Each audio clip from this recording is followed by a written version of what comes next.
సంస్కృతి సాంప్రదాయాలకు ఆధ్యాత్మికతకు పుట్టినిల్లుగా పేరొందిన విజయనగరంలో రామనారాయణం భక్తులను మైమర్పిస్తుంది.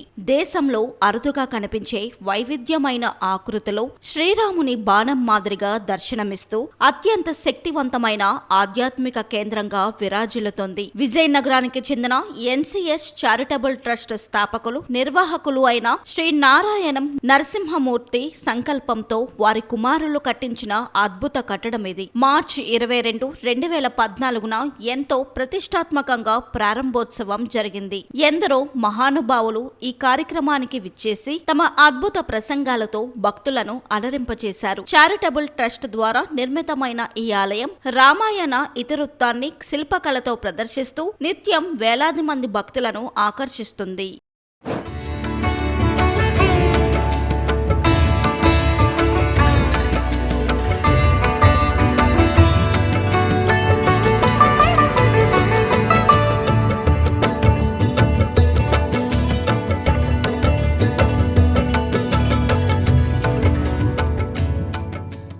విజయనగరం నుండి కోరుకొండ వెళ్లే దారిలో 6 కిలోమీటర్ల దూరాన 15 ఎకరాల విస్తీర్ణంలో ఈ కట్టడం రూపుదిద్దుకుంది. దీనిని ఆధ్యాత్మిక కేంద్రంగా తీర్చిదిద్దారు. దీనిని 15 కిలోమీటర్ల విస్తీర్ణంలో ధనస్సు ఆకారంలో నిర్మించారు. అందులో మధ్య భాగాన 60 అడుగుల ఎత్తుగల ఆంజనేయ స్వామి విగ్రహాన్ని ఏర్పాటు చేశారు. వాల్మీకి రామాయణంలోని భాగాలను 72 ఘట్టాలుగా విభజించి వాటికి సంబంధించి 72 విగ్రహాలను ఏర్పాటు చేశారు. ఆయా విగ్రహాల వద్ద నిల్చొని ఆ ఘట్టం గురించి తెలుగు, ఇంగ్లీష్, హిందీ భాషల్లో తెలుసుకునే విధంగా ఏర్పాటు చేశారు. సందర్శకులు ఆయా విగ్రహాల గురించి తెలుసుకోదలిచినప్పుడు అక్కడ ఏ భాషలో కావాలంటే ఆ భాషను ఎంపిక చేసుకునే వెసులుబాటు కల్పించారు.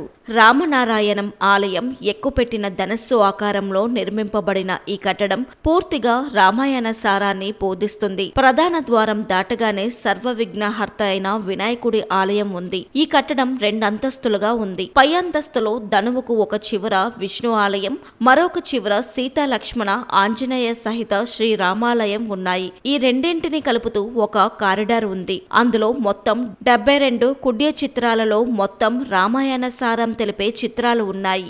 ధనువు ఆకారంలోని తొలి సగం కారిడార్లో 36, మలి సగం కారిడార్లో 36, మొత్తం 72 కుడ్య చిత్రాలు ఉన్నాయి. ఈ చివర విష్ణు, ఆ చివర రామ ఆలయాలు నిర్మించడంలో రహస్యం విష్ణువే రామునిగా అవతరించాడు అని ధనువు మధ్య భాగంలోని కట్టడంలో ఒక పెద్ద వేదిక పైన 60 అడుగుల అభయ ఆంజనేయ స్వామి విగ్రహం చూపరలను కట్టిపడేస్తుంది.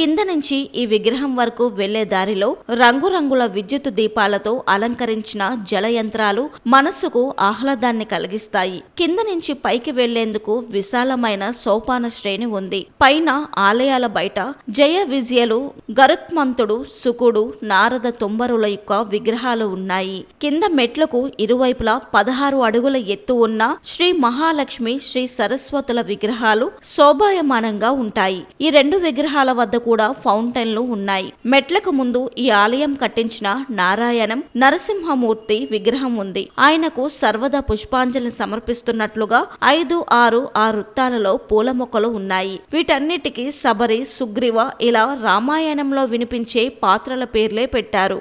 సువిశాలమైన ఈ ఆలయ ప్రాంగణం అంతా ఆధ్యాత్మిక వనములతో, ఔషధ వృక్షాలతో కనువిందు చేస్తుంది. ఈ ఆలయ సముదాయం పైనుంచి చూస్తే విల్లు ఆకారంలో ఉంటుంది. ఇది రాముడు కోదండాన్ని సూచిస్తుంది. ప్రతిరోజు సాయంత్రం హనుమంతుడిపై ప్రత్యేక లేదర్ షో ప్రదర్శిస్తారు. ఉదయం 9 గంటల నుండి రాత్రి 9 గంటల వరకు సందర్శకులకు ప్రవేశం ఉంటుంది. రామాయణ శ్లోకాలు, కథలను గోడలపై శిల్పాలుగా చెక్కడం ఇక్కడి ప్రత్యేకత. ఈ ఆలయం ఉత్తరాంధ్ర ప్రాంతంలోనే కాకుండా రాష్ట్ర వ్యాప్తంగా ప్రసిద్ధి చెందిన పర్యాటక ఆధ్యాత్మిక కేంద్రంగా ఆవిర్భవించింది. జై శ్రీరామ్. అందరికీ నమస్కారం అండి. మనం ఈ రామనారాయణం విజయనగరం అందరికీ తెలిసిందే. సుమారు 12 సంవత్సరాలు కట్టించి మా నాన్నగారు నరసింహమూర్తి గారి సంకల్పంతో మొదలెట్టడం జరిగింది 2005లోనే. తర్వాత 9 సంవత్సరాలు పట్టి 2014 వరకు కంప్లీట్ చేశాము. నాన్నగారి సంకల్పం ఏంటంటే రామాయణంలో విలువలు, అన్ని కూడా ముందుకెళ్లాలనే ఫ్యూచర్ జనరేషన్ ఉద్దేశంతో రామాయణం ఘట్టాలన్నీ పెట్టి రామాయణం అంతా చూపించి పిల్లలందరికీ కూడా వాల్యూస్ నేర్పాలని, కోర్ వాల్యూస్, మారల్స్ నేర్పాలనే ఉద్దేశంతో కట్టడం జరిగింది. అప్పటి నుంచి 2014 నుంచి కూడా అనేక యాక్టివిటీస్ మన రామాయణం ద్వారా జరుగుతున్నాయి. వేద పాఠశాల ఉంది, తిరుమల తిరుపతి దేవస్థానం వాళ్ళతో టైప్ అయ్యి వేద పాఠశాల పెట్టాము. సుమారు 90 మంది పిల్లలు సామవేదంలో ఉన్నారు. ఇప్పటివరకు ఇండియాలోనే సామవేదంలో 90 మంది పిల్లలు ఎక్కడ లేరు. Biggest Vedic school in India. అది కూడా 2010లో ఓపెన్ అయింది. ఇక్కడ చదువుకున్న వాళ్ళకి ఒక స్కీమ్ ఉంది టీటీడీ ద్వారా. అది అందరూ ఆ స్కీమ్ ద్వారా జాయిన్ అవుతుంటారు. అన్ని ఫ్రీ అక్కడ. సో అలాగే అదే విధంగా ఇక్కడ గోశాల ఉంది. మధ్యాహ్నం నిత్యాన్న ప్రసాదశాల ఉంటుంది. ప్రతిరోజు కూడా సుమారు 150-300 మందికి చదువు భోజనం, అన్న ప్రసాదం పెట్టడం జరుగుతుంది. ఉదయం నుంచి రాత్రి వరకు కూడా వచ్చిన వాళ్ళందరూ కూడా ప్రసాదం ఇవ్వడం జరుగుతుంది. ఫ్రీ ఆర్చరీ క్లాసెస్ జరుగుతుంటాయి. Free meditation class, free yoga classes, చాలా యాక్టివిటీస్ ఇక్కడ నుంచి జరుగుతుంటాయి. అదే విధంగా ఈ రామాయణంలో జరిగే అన్ని పండుగలకు కానీ అన్ని ఉత్సవాలకు కూడా అన్ని ఏర్పాట్లు చేస్తుంటాం. అందరిని ఇన్వాల్వ్ చేసి అన్ని బాగా అద్భుతంగా నిర్వహిస్తాం. ఎప్పుడులాగే శ్రీరామనవమికి మనం భారీ ఏర్పాట్లు ప్రతి సంవత్సరం కూడా శ్రీరామనవమి సుమారు 20,000 మంది వస్తారు. ప్రతి చోట ఇండియా అంతా కూడా ప్రతి చోట మధ్యాహ్నం జరుగుతుంది కళ్యాణం. ఇక్కడ మనం సాయంత్రం పెట్టాము. గురువు గారిని అడిగి చాలా మంచిది సాయంత్రం కూడా పెడతా అంటే సాయంత్రం పెట్టడం జరిగింది. సో ప్రతి సంవత్సరం కూడా అలాగే సాయంత్రం పూట భారీ ఏర్పాట్లు చేసి సుమారు 20,000 మందికి చైర్స్ కూడా అక్కడ 5,000 మంది చైర్స్ వేసి కళ్యాణం చాలా అద్భుతంగా కూడా నిర్వహించడం జరుగుతుంది. అందరూ కూడా వచ్చి ఆనందిస్తారు.